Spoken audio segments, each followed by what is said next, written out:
ایک ہوتا ہے دل لگی کرنا، مزاح کرنا، خوش طبعی کرنا، وہ تو اسلام کے اندر محمود ہے، اس کی تو تعریف کی گئی. لیکن کسی قوم کا بحیثیت قوم یا کسی برادری کا بحیثیت برادری مذاق اڑانا، یا کسی شخص کے کسی نقص کے سبب سے اس بندے کا مذاق بنا لینا، کسی کے رنگ کا، کسی کے ناک کا، کسی کی آنکھ کا مذاق بنانا، یہ سمجھ لیں کہ جو فوٹو ہے نا مسلمان کی، اس فوٹو پہ مذاق سجتا نہیں.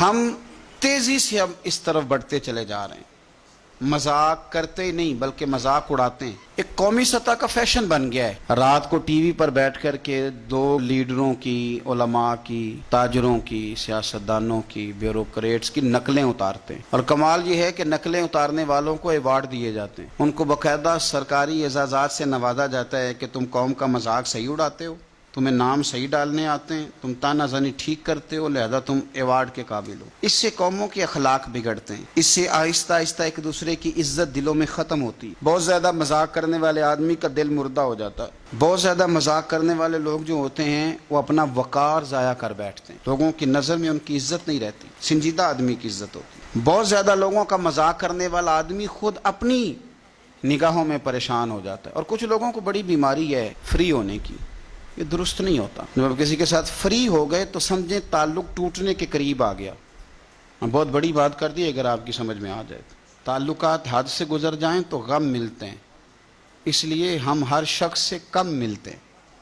تو جب آپ نے مذاق شروع کر لیا نا، کچھ لوگوں کو بڑی بیماری ہے، وہ نہیں دیکھتے کہ یہ میرا بزرگ ہے، یہ میری ماں ہے، یہ میرا باپ ہے، یہ میری بھابھی ہے، یہ میرا بڑا بھائی ہے، یہ میرا استاد ہے، حتیٰ کہ میرا پیر ہے. بس چونکہ عادت پڑ گئی ہے ٹھٹھا کرنے کی، اور ہمارے ہاں قومی سطح پہ اس مذاق کو پروموٹ کیا جا رہا ہے. بس ٹھیک ہے، چل رہا ہے، سپورٹ کی جاتی ہے ان چیزوں کی. کئی دفعہ بڑی تکلیف ہوتی ہے. اور آپ یقین کریں کہ ماں کے ساتھ، باپ کے ساتھ ہمارے جوان مذاق کرنے لگے ہیں. یہ طریقہ مہذب قوموں کا، مہذب قومیں یہ کام نہیں کرتی، وہ تو تہذیب والے لوگ ہوتے ہیں، ان کا تو انداز فکر اور ہوتا ہے. تو کچھ ضروری ہے کہ ہر وقت آپ مذاق کریں کہ آپ خوش طبعی کریں، اچھے لفظوں کے ساتھ آپ بات کریں، اور ایسی بات کریں جس سے کہ آپ کا بھی دل راضی ہو جائے اور سامنے والے کا بھی راضی ہو جائے. میرے نبی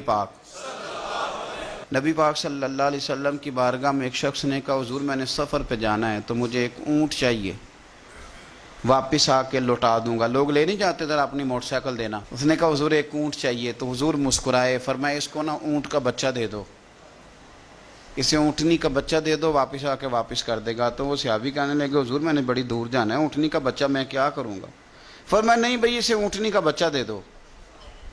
وہ کہا حضور بڑی دور جانا ہے، اونٹنی کا بچہ. جب وہ تھوڑا سے پریشان ہوئے تو حضور مسکرائے. وہ فرمایا یار تو میری بات کو سمجھ، کوئی اونٹ ایسا ہے جو کسی اونٹنی کا بچہ نہ ہو؟ ہاں اونٹ ہی کسی اونٹنی کا بچہ ہوتا ہے تو تجھے پورا بڑا اونٹ دیں گے، پر ہوگا تو وہ اونٹنی کا بچہ ہی نا. تو یہ خوش طبعی ہے. آپ دیکھیں اس میں کسی بندے کا کوئی مذاق نہیں اڑا، کسی شخص کو کسی وجہ سے تکلیف نہیں ہوئی. یعنی ایک جرنل بات. ایک بوڑھی عورت آئی، اس نے کہا یا رسول اللہ صلی اللہ علیہ وسلم میرے لیے دعا کر دیں اللہ مجھے جنت دے. تو حضور مسکرا کے فرمانے لگے بوڑھیاں تو جنت میں جائیں گی نہیں. وہ رونے لگ گئی، پریشان ہو گئی. حضور بوڑھیاں نہیں جائیں گی؟ تو حضور فرمانے لگے تو بلا وجہ پریشان ہو گئی ہے، ساری بوڑھیوں کو اللہ جوان کر کے جنت میں داخل کرے. یہ ایک سمجھ لیں کہ جرنل بات ہے جس کے اندر کسی شخص کو نام لے کر ٹارگٹ کر کے اس کا مذاق نہیں اڑایا گیا.